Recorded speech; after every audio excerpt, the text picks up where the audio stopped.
Ale, tinha que falar contigo para conseguir entender um pouco dessa movimentação como um todo. A gente está vivenciando aí um padrão, acho que bem diferente nos mercados em relação a commodities e dólar, né? Historicamente, essa relação não é muito comum, por sinal, já que as commodities são negociadas em dólar e com um volume aí maior, a tendência normalmente é de queda. O que está de diferente? O que está acontecendo neste cenário atual? Paula, nós estamos num momento que realmente, como você menciona muito bem, algumas correlações elas estão ou elas foram perdidas. Um exemplo que é mais claro aí para o pessoal entender é do ouro com os juros e com o dólar. O ouro, como ele é negociado em dólar, normalmente quando o dólar sobe, ele encarece o produto, então a tendência dos preços é caírem. E como o ouro ele tem uma correlação muito forte com os juros, sempre que os juros eles acabam subindo, o custo de carregar esse ouro ao longo do tempo também sobe. Então é normal que a cotação da commodity caia.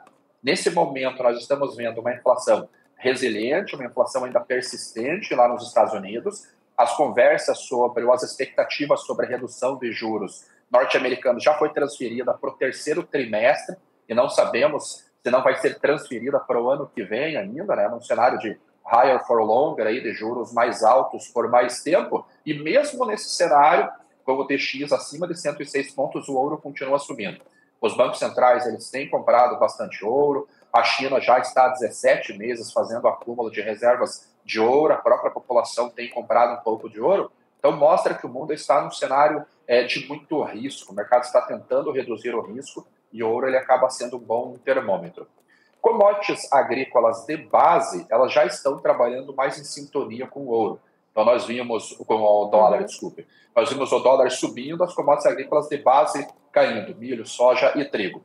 E as soft commodities, como elas estão com problemas de oferta, ou seja, interfere diretamente no balanço da commodity, independentemente se o dólar sobe, a necessidade de compra, encontrando uma oferta pequena, acaba puxando o preço dessas commodities. Então, nós temos cacau em máximas históricas, nós temos o café operando contra a própria sazonalidade, subindo bastante, nós temos o algodão operando lá em cima.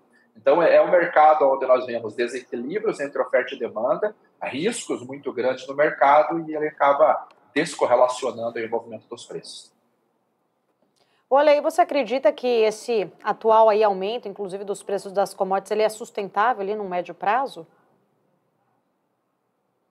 Para commodities softs, que é, na verdade, a categoria que está subindo bastante, pegando o cacau, por exemplo, que o preço subiu tanto sobre o cacau que ele acabou ficando em evidência, mesmo não sendo uma das commodities mais negociadas do mundo. O cacau, por ser uma cultura perene, nós não conseguimos fazer como uma soja, um milho, um trigo, por exemplo, que vem uma safra ruim, a próxima safra você planta novamente a área e você tem uma produção de características totalmente diferentes, podendo vir até super safras. O cacau é mais parecido com o café, então por ser perene, você não consegue resolver um problema de produção entre uma safra e outra. E a principal região produtora do cacau, que é a Costa do Marfim e Gana, ali a África Ocidental, ela está vindo há 4 anos com problemas climáticos que reduziram drasticamente a capacidade produtiva dos cacaueiros.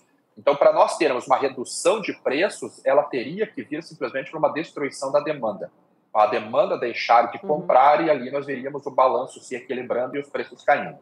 O café ele tem um problema similar, mas vindo lá da Ásia.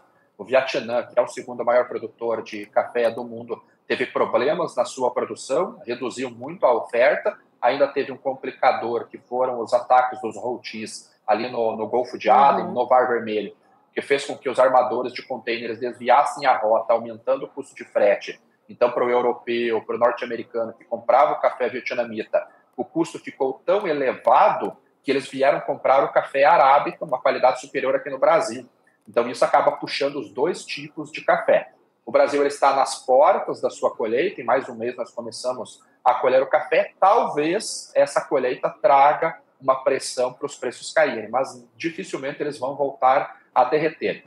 Agora, quando nós olhamos as agrícolas de base, como milho, como soja, o balanço global já está mais confortável, por isso que nós vemos os preços caindo.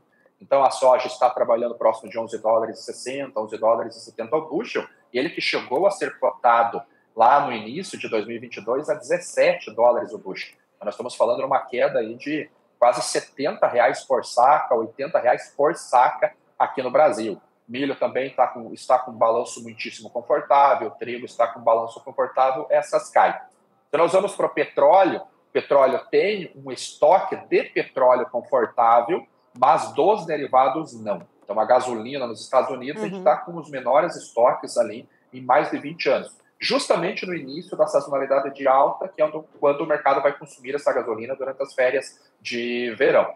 E vem o risco geopolítico, se realmente Israel retalhar Irã, como que vai ser essa retaliação, traz um problema lá para a região, responsável por quase 30% do petróleo. E minério de ferro, a gente vê que a China está estimulando a economia, existe mais especulação na cotação do minério do que uma demanda real por minério, então eu não acredito que seja uma alta sustentável durante muito tempo, os estoques eles foram reabastecidos lá no país, e há uma boa possibilidade de nós vermos uma queda nas cotações de um minério e nos próximos 4 semanas, 5 semanas, algum movimento nesse sentido.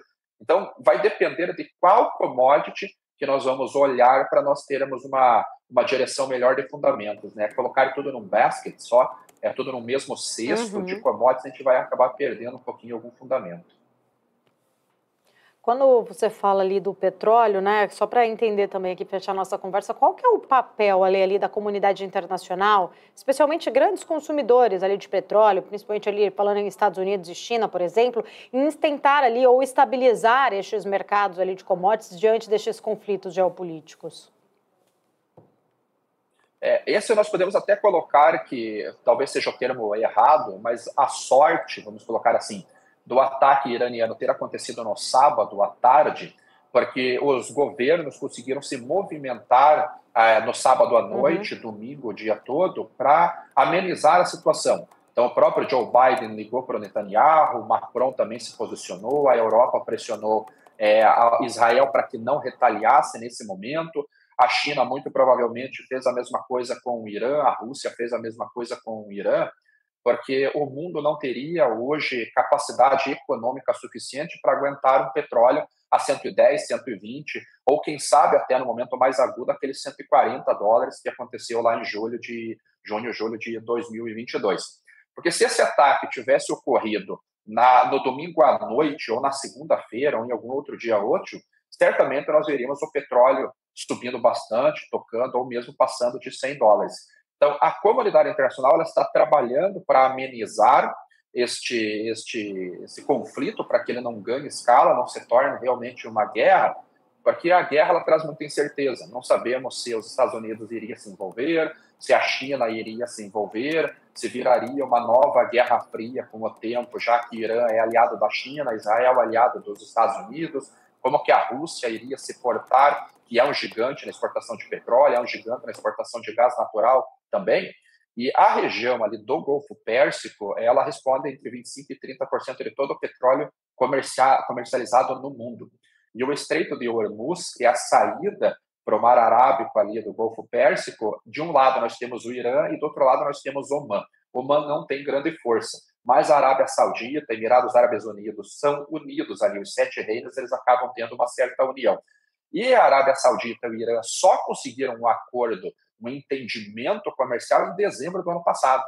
Então, se volta a haver um desentendimento, a Arábia Saudita tem complicações para exportar o seu petróleo, nós estamos falando aí de quase 10 milhões de barris por dia, vindo só dos sauditas, haveria um déficit global de uma magnitude tão grande que nenhum outro país conseguiria atender, porque não tem essa capacidade de elevar a produção de um dia para o outro. O Brasil, hoje, ele se tornou um dos 10 maiores exportadores, mas não consegue aumentar a produção.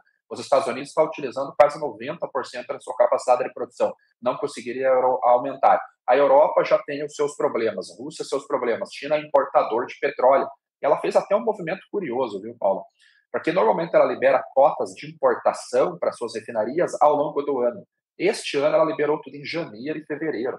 Então, até as pequenas refinarias, que são chamadas de teapots, elas já compraram basicamente todas as cotas liberadas pelo governo do ano todo. Será que, partindo para uma teoria da conspiração, já não sabiam de alguma coisa nesse sentido? Por que se anteciparam a compras de petróleo e hoje elas estão com os estoques regulares? É uma pergunta que, pelo menos para mim, fica no ar.